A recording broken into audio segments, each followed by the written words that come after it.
국민연금 기금이 2064년쯤 고갈될 수 있다는데 그럼 내 돈은 못 받는 것 아니냐? 아마 지금 이 순간 은퇴를 앞두고 계신 많은 분들이 가장 많이 하시는 걱정일 겁니다. 한 언론사 보도에 따르면 정부의 공식적인 입장은 명확합니다. 국가가 존재하는 한 연금 지급은 중단되지 않는다. 기금이 모두 소진되더라도 그에 거둔 보험료로 그의 연금을 지급하는 부가 방식으로 전환해서라도 지급은 반드시 보장된다는 겁니다. 이것이 팩트입니다. 하지만 진짜 문제는 다른 곳에 있습니다. 그 방식대로라면 우리 자녀 혹은 손자 세대가 소득의 30% 이상을 보험료로 내야 할 수도 있다는 분석이 나옵니다. 과연 우리 아이들이 이 엄청난 부담을 기꺼이 짊어지려 할까요? 우리 자녀, 이른바 MZ세대는 국민연금을 어떻게 생각할까요? 한 방송 보도에 따르면 이들은 국민연금을 기성세대를 부양하는 밑 빠진 도구로 인식하는 경향이 짙다고 합니다. 이런 불신은 단순히 기금 고갈 우려 때문만이 아닙니다. 2022년 말 국민연금 운용 수익률이 마이너스 7%를 기록했다는 소식은 불신에 기름을 부었습니다. 운용도 제대로 못하면서 내 부담만 늘리냐 는 볼멘 소리가 터져 나오는 것이 지금의 현실입니다. 이러한 세대 간의 불신과 갈등, 이것이 바로 우리가 국민연금만 바라볼 수 없는 첫 번째 이유입니다. 국민연금을 불신하면서도 우리는 이것마저 없으면 마주할 현실을 똑바로 봐야 합니다. 관련 통계에 따르면 2020년 기준 대한민국의 노인 빈곤율은 40.4%로 OECD 평균의 3배에 달하는 압도적 1위입니다. 국민연금이 용돈연금이라 불릴 만큼 소득 대체율이 낮아진 것이 이 비극과 무관하지 않습니다. 국민연금에 대한 불만과 별개로 최소한의 안전망조차 없다면 맞이할 노후가 얼마나 비참할 수 있는지를 이 통계는 냉정하게 보여주고 있습니다. 58세에 명예퇴직한 박정수 부장님의 이야기입니다. 자신이 평생 일궈온 8억 원짜리 아파트와 든든한 퇴직연금. 그는 이 두 가지만 있으면 노후는 황금 융단이 깔린 길이라고 믿었습니다.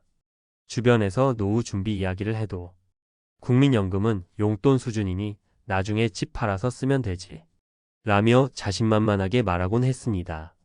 하지만 그 단단했던 믿음은 배우자의 갑작스러운 질병 앞에 모래성처럼 무너져 내렸습니다.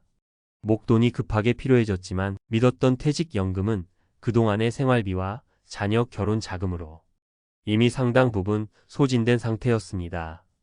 급하게 집을 내놨지만 얼어붙은 부동산 경기에 집은 팔리지 않았습니다.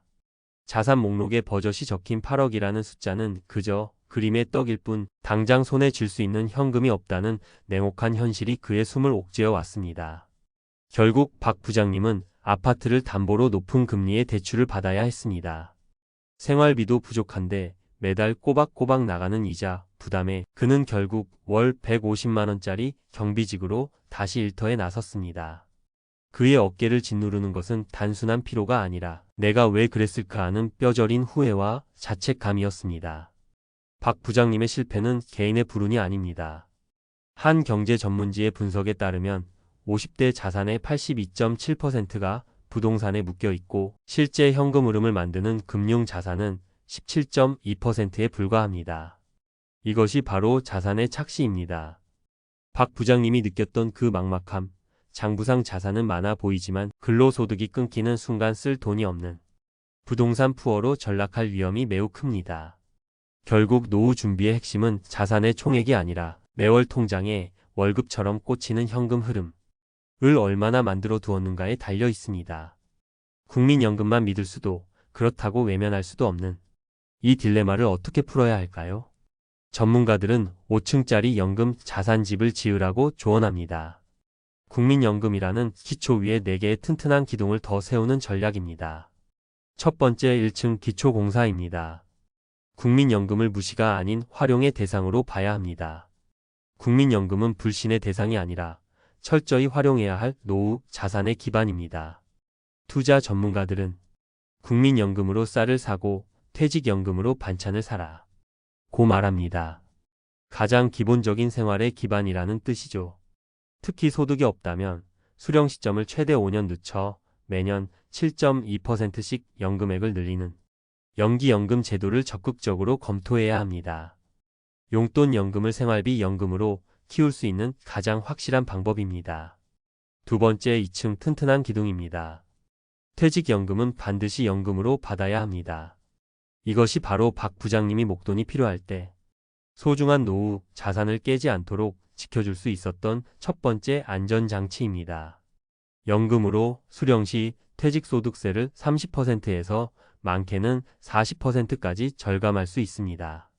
이것은 국가가 주는 합법적인 절세 혜택이자 내 노후 자금을 지키는 가장 강력한 방패입니다. 세 번째, 3층 견고한 벽입니다. 세액 공제받는 개인연금은 선택이 아닌 필수입니다. 국민연금과 퇴직연금만으로는 부족한 반찬값을 채워주는 것이 바로 개인연금입니다. IRP와 합산하여 연 900만 원까지 가능한 강력한 세액 공제 혜택은 사실상 국가가 내 노후 준비를 응원하며 보조금을 주는 것과 같습니다. 당장 먹고 살기 힘든데 무슨 연금이냐고 생각할 수 있지만 자녀 교육비처럼 은퇴 계좌를 따로 관리하며 매달 소액이라도 강제로 저축하는 원칙을 세워야 합니다. 네 번째, 4층 비바람을 막는 지붕입니다. 깔고 앉은 집을 월급 통장으로 만드는 주택연금을 활용하는 것입니다. 박 부장님이 그토록 고통스러워했던 집은 있는데 쓸 돈이 없는 문제의 가장 확실한 해결책입니다. 자녀에게 집을 물려주는 것만이 능사가 아닙니다. 자녀에게 짐이 되지 않고 당당한 노후를 보내는 부모의 모습이 더 훌륭한 유산이 될 수 있습니다. 마지막 다섯 번째, 5층 든든한 울타리입니다. 모든 준비를 마쳤다면 여기에 상가 월세 같은 수익형 부동산이나 기타 배당소득 등을 추가할 수 있습니다. 이는 선택사항이지만 노후의 풍요로움을 더해줄 든든한 울타리가 되어줄 것입니다. 생존을 넘어 즐기는 노후를 위한 마지막 퍼즐 조각입니다. 잘 가꿔온 취미를 살려 소소한 수입을 만들 수도 있고 여행 자금이나 사랑하는 손주들에게 주는 용돈이 될 수도 있습니다. 1층부터 4층까지가 든든한 집을 짓는 과정이었다면 5층은 그 집에 내가 좋아하는 가구를 들이고 예쁜 정원을 가꾸는 일입니다. 노후의 품격과 여유를 더해줄 나만의 플러스 알파인 셈입니다. 국민연금을 둘러싼 논란은 앞으로도 계속될 것입니다. 하지만 중요한 것은 흔들리는 제도에 대한 불신과 걱정으로 소중한 시간을 보내는 것이 아닙니다. 오늘 알려드린 5층 연금 자산을 바탕으로 지금 당장 나의 노후 계획을 종이 위에 그려보십시오. 1층부터 5층까지 나는 무엇을 쌓았고 무엇이 부족한지 점검해야 합니다. 불신을 철저한 준비로 바꾸는 것. 그것이 이 불확실한 시대를 살아가는 우리가 노후를 위해 할 수 있는 가장 현명하고 책임감 있는 행동입니다. 오늘 내용이 여러분의 노후 준비에 작은 등불이 되었기를 바랍니다. 혹시 비슷한 고민을 하고 계시거나 여러분만의 노하우가 있다면 댓글로 생각을 자유롭게 나눠주십시오. 서로에게 큰 힘이 될 것입니다. 내용이 도움이 되셨다면 구독과 좋아요, 알림 설정 부탁드립니다.